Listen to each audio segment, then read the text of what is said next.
Today we'll talk about The Wind Rises. We'll start from the beginning.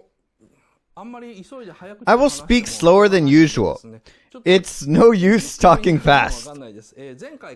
We talked about the Great Kanto earthquake last time. Jiro Horikoshi meets a guy named Honjo at Tokyo University. This character appears throughout the story. He's Jiro's best friend and also his rival.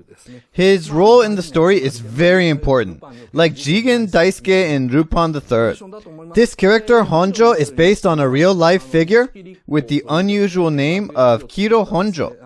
Together with Jiro, who designed the bomber Mitsubishi G4M, he brought the Japanese aviation industry up to an international standard in the pre-war era.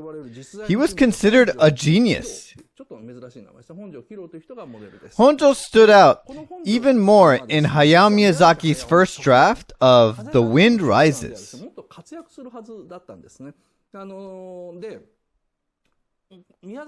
This was going to be Miyazaki's first buddy film. Miyazaki wanted to write a story about two men who go on a journey together. Honjo's character originally corresponded to Jiminy Cricket. That's why it was a buddy film. So who is Jiminy Cricket? This is the first episode of Kikaida by Shotaro Ishinomori. The professor is determined to design a robot with a good heart, a robot who will never obey bad orders. So he creates a circuit of conscience. He says he'll name it Gemini. Why did he call this good-hearted robot Gemini, which means binary stars? Kikaida is based on Pinocchio. In the very last scene of the last episode, there's a line that goes, "Was Pinocchio really happy to become a human?" It is a story about a wooden doll who worked hard and tried desperately to acquire a human heart.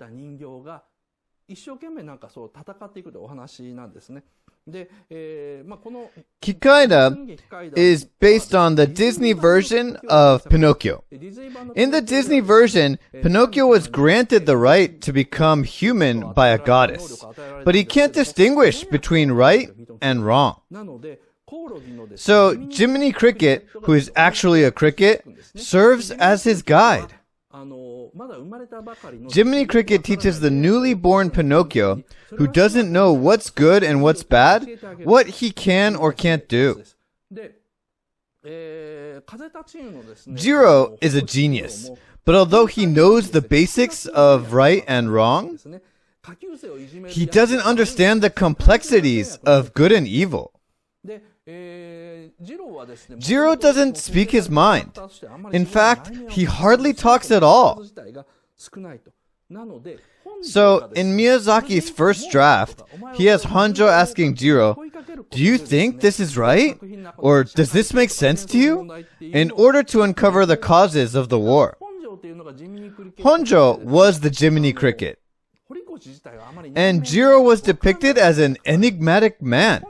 Honjo was always the one asking Jiro questions and starting a heated debate, whereas Jiro was depicted as a man of few words, and he would assume that he was thinking his own thoughts.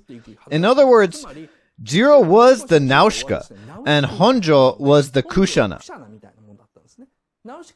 Nausicaa's action is based on her simple sense of justice, while Kushana questions her on the feasibility of her plans. Kushana is realistic and says to Nausicaa that they might not be able to survive. That was his role. So Miyazaki had this buddy movie idea in his mind at an early stage.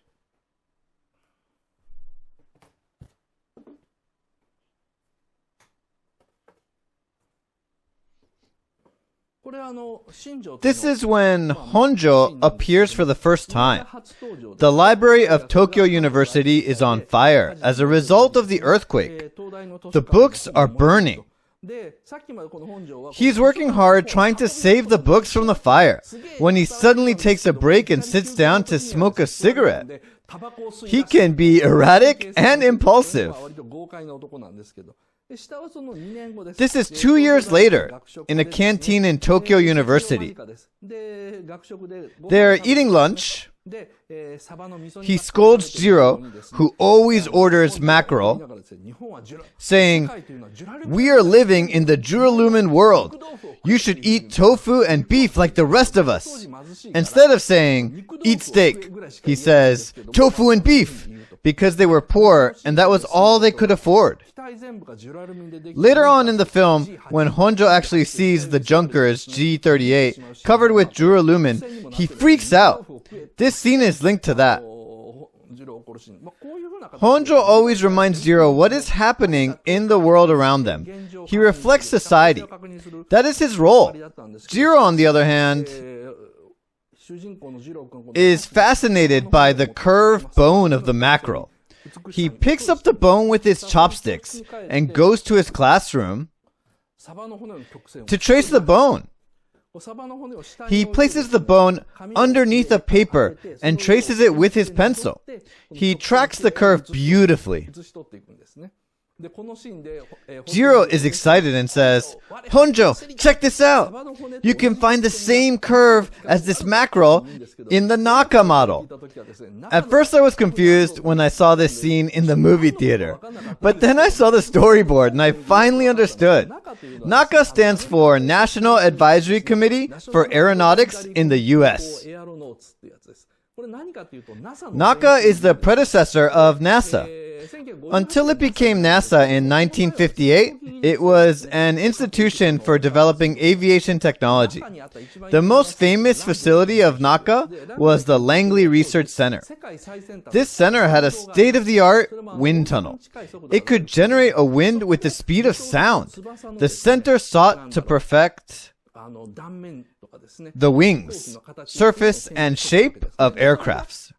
It also released monthly reports, and in them, Jiro finds a wing surface model that embodies the exact same curve as the mackerel bone. Jiro does the calculation himself, figuring out the bone's vertex and curvature. The model was the result of an experiment carried out in the wind tunnel. Later on, Naka became NASA, and the wind tunnel at the Langley Research Center became a supersonic speed wind tunnel. This was also used for Project Mercury, the wind tunnels that we see in films like The Right Stuff and Hidden Figures were both wind tunnels in Langley, so they are all connected. By the way, later in his life, Honjo develops the first high-speed wind tunnel in Japan. What a coincidence. And later in the film, we see a cool aircraft called Kyushi single-seat fighter plane. Honjo places the model of this plane in the wind tunnel designed by himself and calculates its maximum speed, which is 240 knots. But Jiro doesn't accept this result. He thinks it's unrealistic, so he submits his original data to the Navy. But when they actually fly the plane, it really reaches 240 knots. Then he knows that the wind tunnel designed by Honjo is credible and apologizes to him.